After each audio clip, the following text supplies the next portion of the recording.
Bien, bonsoir à tous. Déjà, on est content de venir participer à ce débat parce que nous, d'abord, je vais me présenter, Nicolas Chartier, je suis secrétaire du syndicat CGT Tefal et je suis accompagné de Thierry Gélière, qui est secrétaire de la CGT.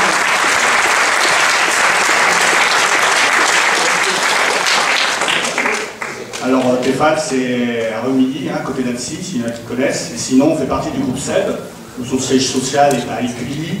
Et le groupe SEB, c'est 24 marques et c'est le leader mondial en petit électroménager. C'est un grand groupe, 24 000 salariés, dont à peu près un peu moins de 6 000 en France. Ce groupe, il est présidé par M. Thierry de la Tour d'Arthez, qui a fait beaucoup de voyages en Chine avec M. Sarkozy, qui a une image. Il y a un dialogue social magnifique. Il dit tout le temps, les partenaires sociaux, tout se passe bien, on signe des accords, on a des chartes fantastiques, mais on peut vous dire que c'est pas du tout ça. C'est, comme on dit, c'est la façade. Alors je vais un peu vous expliquer ce qui s'est passé pour nous, avec cette inspectrice du travail. C'est en début janvier 2013, on était au courant de ce qui se passait sur l'accord des 35 heures, elle nous avait convoqués parce qu'elle a trouvé notre accord illégal. Illégal pourquoi? Parce que de la 35e à la 39e heure, eh bien, nous n'avons pas de majoration.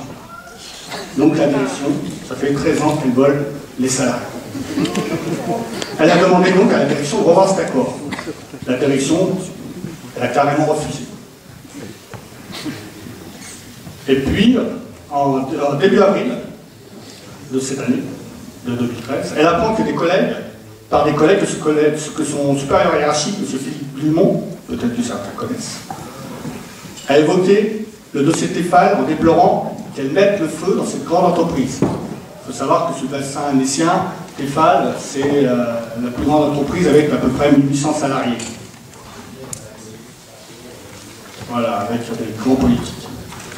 Le 19 avril, elle est donc convoquée dans son bureau et il se déchaîne contre elle. Il lui évoque le dossier Tefal et lui demande de revoir sa position et lui rappelle qu'elle est en début de carrière et la prévient qu'elle ne la soutiendra plus à l'avenir. Il lui précise que cela est une mise en garde. Profondément choquée, elle sera en arrêt et malade pendant 2 mois. Elle repart fin juin en arrêt longue durée jusqu'à mi-octobre.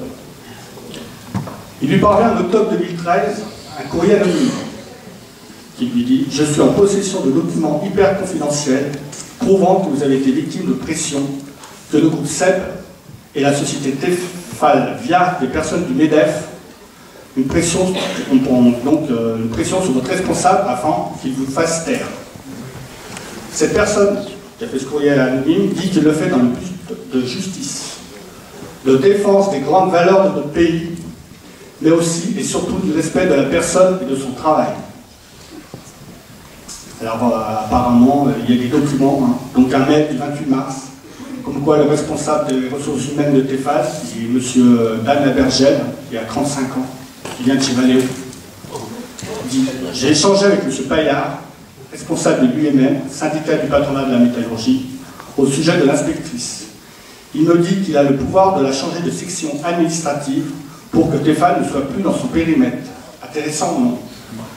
Le DRH, M. Bergel, répond « Il faut prendre rendez-vous avec M. Dumont, supérieur hiérarchique, et voir le préfet. » Un entretien du 5 avril avec Carole Gonzalez, des renseignements généraux à propos du comportement de l'inspectrice du travail.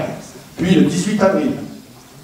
Enfin, dans un mail du 26 juillet de M. Abergel, ayant pour objet nouvelle du front, communique à M. Lobrega, c'est le président-directeur général de Tefal, et à d'autres dirigeants du groupe des informations importantes récupérées par le biais de notre interlocuteur au MEDEF. Notre inspectrice est en arrêt depuis quelques semaines pour pression psychologique. Il semble qu'elle ait attaqué M. Dumont en justice sur le sujet. Entre nous, on connaît Dumont, c'est plutôt le profil du harcelé que du harceleur. Je pense donc que si elle revient, nous devons être extrêmement vigilants. On peut aussi dire que la direction Tefal écrit « Elle nous inonde de courriers sur tous les sujets depuis janvier 2013. » Alors moi je vais vous dire pourquoi elle inonde de courriers. Parce que nous, c'est le seul interlocuteur que l'on a vu les entraves aujourd'hui qui sont perpétuelles que nos directions fait et organise contre les délégués, contre les représentations syndicales. On a eu des entraves successives au fonctionnement du CHSCT.